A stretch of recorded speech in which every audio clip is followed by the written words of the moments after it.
ऐसा आइडिया सोचा है कि आप लोग सुनेंगे तो दंग रह जाएंगे। हाय मैं मर जाऊं। क्या सोचा भाई, जल्दी बताओ। देखिए हम क्या करते हैं,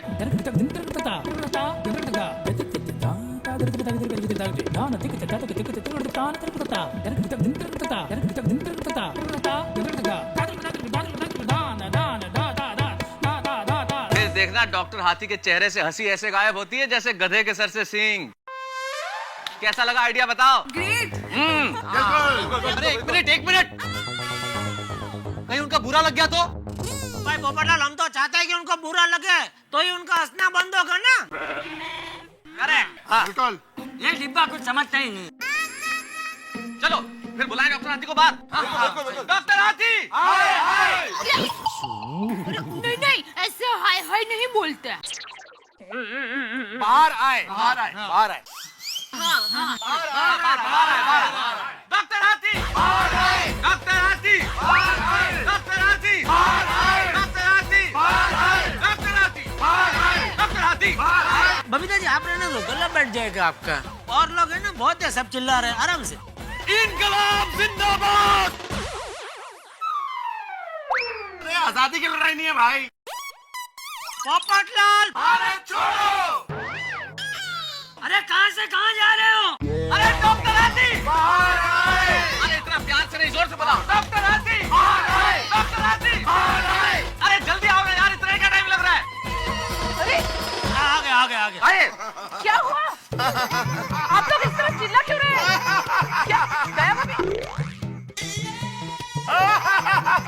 एक मिनट हंस, क्या हुआ?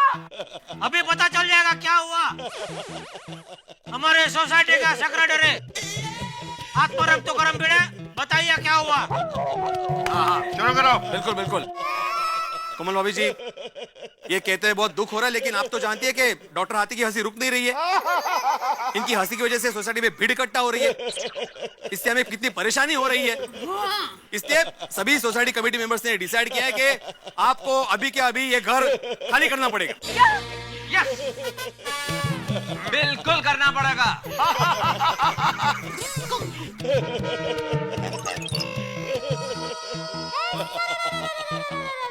कोमल भाभी आपको जाना पड़ेगा। हाँ, जाना पड़ेगा। हाँ, जाना पड़ेगा। क्या हमें सोसाइटी छोड़ के जाना पड़ेगा? जी हाँ। घर तो खाली रखना है।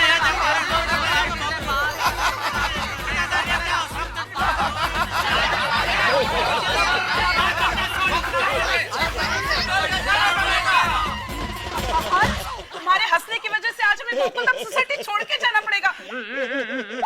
क्या हम लोग कहाँ जाएंगे? कोमल तुम बिल्कुल चिंता मत करो, हम कहीं नहीं जाएंगे। अरे कैसे नहीं जाऊंगा? अरे कैसा मानूस है ये? अरे ये डॉक्टर हाथी ऐसे मानने वाले नहीं है। साथियों घुस जाओ घर में और सारा सामान उठा के बाहर फेंक दो।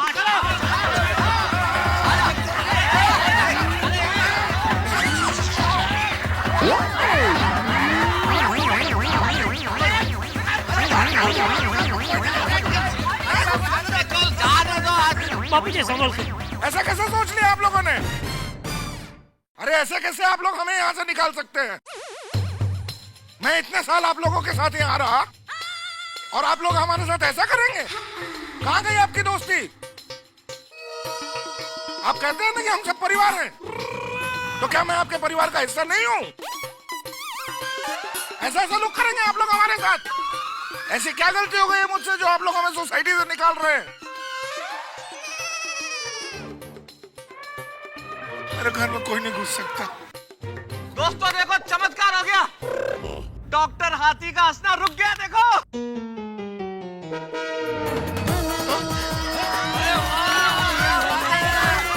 मेहता साहब, आपका अप्रतिम आइडिया काम कर गया। थैंक यू मेहता साहब। थैंक यू तो भगवान का करो भाई, और मुझे थैंक यू देने की जरूरत नहीं है। बस आप फिर से ऐसे हंसने मत लग जाना। हाँ प्लीज। मेहता साहब आप चिंता मत कीजिए, मैं चाहूँ तो अपनी हंसी रोक सकता हूँ। रोक कर दिखाओ।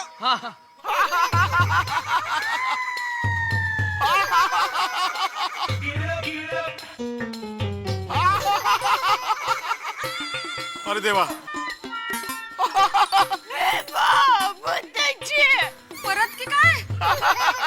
मजाक कर रहा हूँ।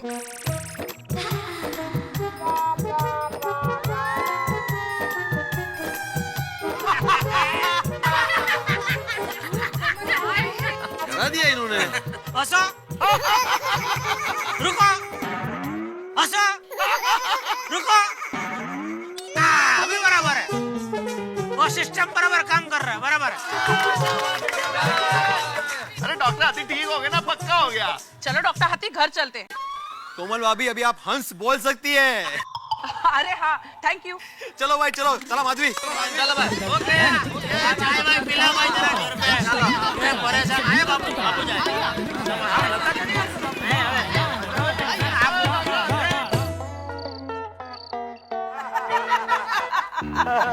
पापा आप हंसते हुए बहुत क्यूट लग रहे थे। थैंक यू बेटा, थैंक यू। मैं तो कहता हूँ आप हंसते रहो, हंसते रहो।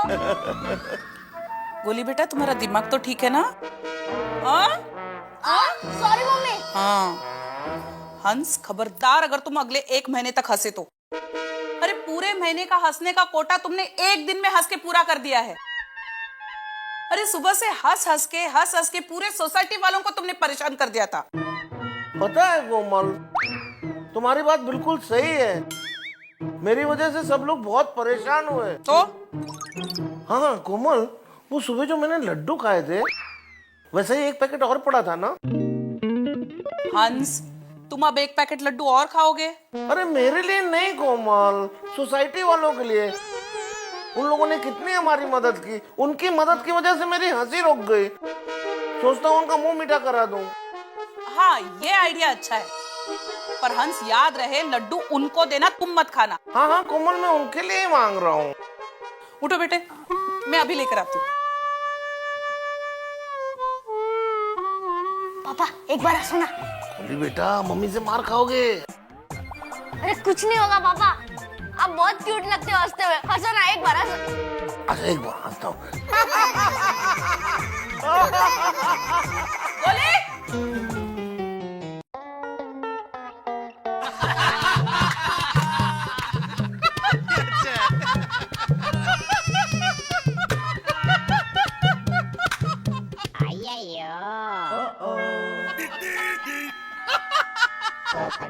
सोडी, और यारों मैं ठीक हूँ, कंट्रोल में हूँ। और मेहता साहब, जैसे जैसे आपका जो जोक है समझता जा रहा हूँ ना, और ज्यादा हंसता जा रहा हूँ। मुझे लगा कि सोनी भी डॉक्टर हाथी नहीं हो गया। लेकिन एक बात बोलनी पड़ेगी मेहता साहब, आपने क्या जबरदस्त नुस्खा आजमाया डॉक्टर हाथी की हंसी रोकने के लिए। क्या बात है मेहता साहब, तुसी ग्रेट हो यार। भाई इस पूरे वाक्य से ये निष्कर्ष निकलता है कि हमें लाफ्टर क्लब को कैंसिल कर देना चाहिए। न रहेगा बांस, न बजेगी बांसुरी। क्या बात कर रहे हो पोपटलाल? अरे नहीं नहीं, बराबर है। अरे क्या बंद कर दो यार, आप लोग तो राई का पहाड़ बना रहे हैं। भाई लाफ्टर क्लब सेहत के लिए बहुत अच्छा है, हंसना बहुत जरूरी है। यस। मैंने क्या है मेहता साहब कि मान लो कल को लाफ्टर क्लब में हम सब की एक साथ में हंसते हंसते डॉक्टर हाथी की तरह पिन अटक गई, तो कौन किसकी हंसी रोकेगा? हाँ भाई हाँ। अरे भाई बहुत हंस लिए हैं, और मेरे कानों में तो अभी तक डॉक्टर हाथी की हंसी की गूंज गूंज रही है। सही कह रहा जेठाब्रा मेहता साहब। और लाफ्टर क्लब ना उन बंद ही कर दो यार। नहीं मेहता साहब, आई एंजॉयड। ये लोग आए चाहे नहीं आए, मैं तो जरूर आऊंगा। हम दोनों मिलकर लाफ्टर क्लब चलाएंगे। अरे भाई एक मिनट। मैं आत्माराम तुकाराम भिड़े, इस गोकुलधाम सोसाइटी का सेक्रेटरी होने के नाते मेहता साहब आपको ऑफिशियली ये सूचित करता हूं कि आप अपना लाफ्टर क्लब का कारोबार समेट लीजिए। बिल्कुल। क्योंकि इससे सिर्फ डॉक्टर हाथी को ही नहीं, हम सबको बहुत परेशानी हुई है। आप लोगों को मैं किस भाषा में समझाऊं कि डॉक्टर हाथी की नॉन स्टॉप हंसी का कारण ये लाफ्टर क्लब नहीं है? करेक्ट भाई। बॉम्बे में जिन्होंने इस लाफ्टर क्लब की नींव डाली, बहुत सारे लाफ्टर क्लब खोले डॉक्टर मदन कटारिया। जब ये डॉक्टर हाथी की हंसी इस तरह से नहीं रुकी, मैंने उन्हें फोन लगाया और उनसे पूछा, ये केस बताया कि भाई ऐसा हो गया है, क्या कारण हो सकता है? उन्होंने मुझे साफ लफ्जों में कह दिया कि मेहता साहब, इनकी हंसी का कारण लाफ्टर क्लब नहीं है, इनकी नॉन स्टॉप हंसी का कारण कोई दूसरा ही है। There must be some other reason. दूसरा कारण क्या हो सकता है मदद आप जगह वो डॉक्टर हाथी क्या हो सकता है? क्या मतलब कोई कारण होगा? क्या बताना समझ नहीं अरे भाई, हेलो एवरीबॉडी, ये लीजिए बनारस के लड्डू, खाइए और मुंह मीठा कीजिए। डॉक्टर हाथी, बनारस के लड्डू किस खुशी में? अरे भाई, आप सब लोगों की वजह से जो मैं ठीक हो गया इस खुशी में। लेकिन एक बात याद रखिएगा, फिर कभी मुझे गोकुल धाम सोसाइटी से निकालने की बात मत कीजिएगा। नहीं डॉक्टर हाथी, असल में वो तो आपकी हंसी रोकने के लिए इलाज भर था भाई। सीरियसली नहीं लेना। जो भी है चलो मुंह मीठा करते हैं यार। बनारस का लड्डू खिलाओ भाई। Thank you very good. क्या बात है? खाइए। अरे रुकिए, कोई भी लड्डू मत खाइएगा प्लीज। क्यों? ये लड्डू में भांग है। कहाँ? ये लड्डू में भांग है? हाँ, बनारस से चाचा जी का फोन आया था पूछने के लिए भांग के लड्डू खाए कि नहीं, कैसे लगे। अरे यही लड्डू खा के तो सुबह मैं लाफ्टर क्लब में आया था। अरे देवा, अरे भाई लेपड़े पा। अरे भाई ये लीजिए भाई। अब आया समझ में आप लोगों को? इतनी देर से मैं क्या कह रहा था कि डॉक्टर हाथी की हंसी का कारण लाफ्टर क्लब नहीं है, कोई और ही कारण है। और कारण सिद्ध हो गया, ये भांग का नशा डॉक्टर हाथी को हंसा रहा था। तो आप तो लाफ्टर क्लब को खामखा बदनाम किए जा रहे थे, और सबके सब मेहता साहब बंद कर दीजिए, मेहता साहब की वजह से ये हुआ है। लाफ्टर क्लब ऐसा है वैसा है, भांग का नशा है। अरे भांग का नशा चीज ही ऐसी है भाई, अगर आदमी रोता है तो रो रहा है, हंस रहा है तो हंस रहा है, दौड़ रहा है तो दौड़ रहा है। वही हुआ डॉक्टर हाथी के साथ, हंसने पे अटक गए। अब बोलिए आप लोगों की बोलती बंद क्यों हो गई? हाँ, पोपटलाल बोलो अब। सॉरी दोस्तों, मुझे माफ कर देना, मेरे खाने की आदत ने गड़बड़ कर दी। हंस, सिर्फ खाने की आदत नहीं, कभी भी और कुछ भी खाने की आदत नहीं। सही बात है। वैसे मेहता साहब आप सही कह रहे थे। मैं आत्माराम तुकाराम भिड़े, गोकुलधाम सोसाइटी का सेक्रेटरी होने के नाते सबकी तरफ से आपसे माफी मांगता हूं, और आपको ऑफिशियली ये सूचित करता हूं कि आप लाफ्टर क्लब फिर से शुरू कर सकते हैं।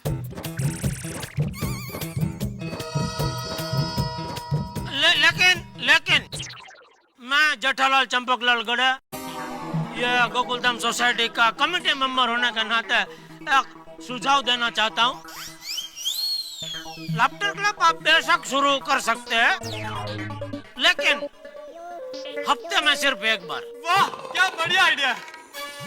नहीं, मैं तो सब बाद में क्या, हम लोग मात्रा बढ़ाएंगे उसके। पहले हफ्ते में एक बार, फिर 2 हफ्ते में एक बार,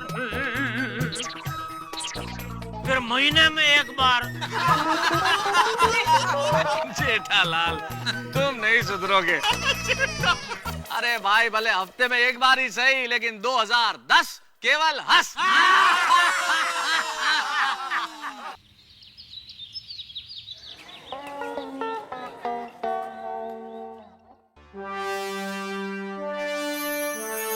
अरे वाह, क्या बात है लेखक महोदय, 26 जनवरी कल है और आप अभी से तिरंगा लहरा रहे हो। मुझे तिरंगा लहराने के लिए 26 जनवरी और 15 अगस्त का इंतजार नहीं करना पड़ता अंजलि। मेरे दिल में तो 365 दिन ये तिरंगा लहराता है। क्या बात कही आपने जनाब। और वैसे भी तिरंगा तो हमारी जान है, अरे हमारे देश की शान है। इसीलिए तो ये तिरंगा आज सामने रख के मैं इस देश पे कुछ लिखना चाहता हूँ। 26 जनवरी पे ऐसा आर्टिकल लिखूंगा कि इस देश के लोगों को लगे कि ये तिरंगा हमें कितना जोश देता है, ये तिरंगा हमारी अस्मिता का प्रतीक है। लेकिन क्या करें अंजलि, बहुत दुख होता है। जब ये देश आजाद हुआ था ना, तब बहुत सारे सपने थे उन स्वतंत्रता सेनानियों के आंखों में कि हम इस देश को ऐसा बनाएंगे, हम इस देश को वैसा बनाएंगे। लेकिन उन्होंने ये नहीं सोचा था कि ये तिरंगा, इसे फहराने के बाद हम इस स्थिति में आ जाएंगे कि हम जातियों के नाम पे लड़ेंगे। ये दिन देखने के लिए तो आजाद नहीं हुए थे हम लोग। आपकी बात सही है, माना कि इस देश में कुछ बुराइयां हैं, पर उन बुराइयों के साथ हमारे भारत देश में बहुत सारी अच्छाइयां भी है। हमारे देश ने इतनी सारी तरक्की की है, इस बात को नजरअंदाज नहीं करनी चाहिए। कौन नजरअंदाज कर रहा है अंजलि? और मेरे जैसा सकारात्मक लेखक तो कभी नजरअंदाज नहीं करेगा कि भारत ने बहुत प्रगति की है। लेकिन ये कैसे भूल जाऊं मैं कि ये वही देश है जहां हम भाषाओं के नाम पे लड़ते हैं। हम हिंदुस्तानी हैं ये तो हम नहीं कहते, हम राजस्थानी हैं, हम गुजराती हैं, हम पंजाबी हैं, ये सब हम कह लेते हैं। असल में इस देश के नागरिकों के दिलों से हम होने का भाव समाप्त होता जा रहा है अंजलि। हम हमसे मैं होते जा रहे हैं और हम अनेकता में एकता का झूठा नारा लगा रहे हैं और हम कुछ नहीं कर सकते। क्यों? ऐसे कैसे कुछ नहीं कर सकते? अरे भाई, आप जाने माने प्रसिद्ध लेखक हैं, ऐसी कलम चलाइए कि तलवार बोल उठे। इसी कलम से लोगों को जगाने की कोशिश कर रहा हूं अंजलि, और चाहता हूं कि कुछ ऐसा लिखूं कि लोगों में जागृति आए और लोग समझें कि सिर्फ भौतिक तरक्की ही सब कुछ नहीं है। सच पूछो अंजलि तो हमने तरक्की तो बहुत कर ली, लेकिन असली हिंदुस्तान तो वही था जो हम कहीं बहुत पीछे छोड़ा है। आप पहले वर्तमान में आइए, ये चाय पकड़िए और कुछ क्षण के लिए मुझे छोड़ दीजिए, ठीक है? इस देश के लिए किसी के पास वक्त नहीं है।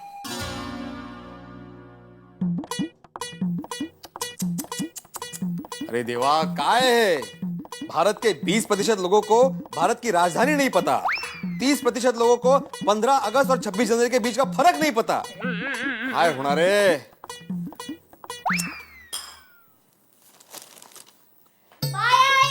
बाय बाबा। बाय बेटा। अरे सोनू, लंच बॉक्स तो लेती जा। आई, मुझे लंच बॉक्स नहीं चाहिए। क्यों? आई, आज स्कूल में जल्दी छुट्टी होने वाली है। आज हमें भारत दर्शन पर डॉक्यूमेंट्री दिखाएंगे। अरे वाह। ओहो, वेरी गुड।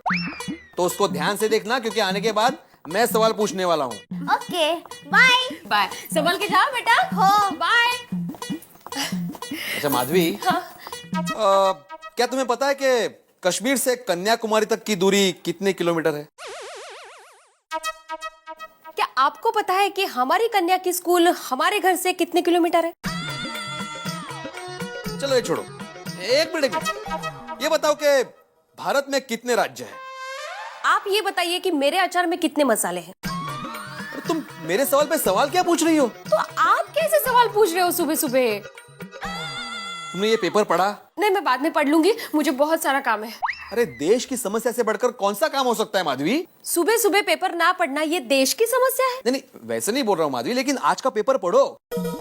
इसमें परीक्षण आया हुआ है कि ज्यादातर लोगों को भारत के बारे में जानकारी ही नहीं। अच्छा, इसलिए आप मेरी परीक्षा ले रहे हो? नहीं नहीं, देखिए, आप भले ही शिक्षक हो, लेकिन सोनू को मैं भी पढ़ाती हूँ। मुझे पूरे देश का वर्तमान, इतिहास, भूगोल सब पता है। मेरी परीक्षा लेने की जरूरत नहीं है। हाँ? नहीं, तुम्हारी बात अलग है माधवी, तुम्हें तो जानकारी होनी ही चाहिए क्योंकि तुम मेरी पत्नी हो। लेकिन हमारे गोकुलधाम सोसाइटी में कितने पुरुष ऐसे होंगे जिनको ये नहीं पता होगा कि भारत का नाम इंडिया कैसे रखा गया? तो आप उनकी परीक्षा लो ना, मुझे बहुत सारा काम है। अरे माधवी,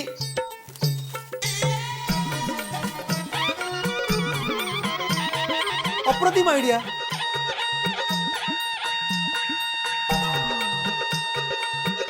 गोकुलधाम सोसाइटी के सचिव और हमारे यहाँ के परमानेंट शिक्षक चिंताग्रस्त हैं जब उन्हें सर्वे में ये पढ़ने को मिला कि इस देश के बहुत सारे प्रतिशत लोगों को ये नहीं पता कि 15 अगस्त और 26 जनवरी में फर्क क्या है। वैसे चिंता स्वाभाविक है, मैं भी चिंतित हूं मित्रों। जिस लोकतंत्र के हम हिस्सा हैं, जिस गणतंत्र के हम नागरिक हैं, जिस देश के हम निवासी हैं, अगर उस देश के दो ऐतिहासिक दिनों का फर्क हमें नहीं मालूम हो तो चिंता होनी चाहिए। हमारा स्वतंत्रता दिवस, हमारा गणतंत्र दिवस, दोनों का महत्व क्या है, दोनों में फर्क क्या है, ये तो इस देश के हर नागरिक को पता होना चाहिए। लेकिन कटु सत्य यह है कि बहुत सारे लोग ये नहीं जानते कि आखिर इस लोकतंत्र के दो महान उत्सवों में क्या फर्क है। क्या आप जानते हैं? सोचिए तो। मुझे लगता है आप जानते होंगे, लेकिन सच ये है कि बहुत सारे लोग नहीं जानते, और अगर नहीं जानते तो सचमुच ये बेहद चिंता का विषय है। लेकिन इस वक्त आत्माराम तुकाराम भिड़े ये चाहते हैं कि गोकुलधाम निवासियों की परीक्षा ली जाए। अब वो परीक्षा किस ढंग से लेंगे ये मैं नहीं जानता, क्या करने वाले हैं ये भी नहीं जानता, वो क्या करेंगे ये हम नहीं जानते, लेकिन आप क्या करेंगे ये मैं जानता हूं। आप हंसेंगे, ठहाके लगाएंगे, मुस्कुराएंगे और बोलेंगे भारत माता की जय।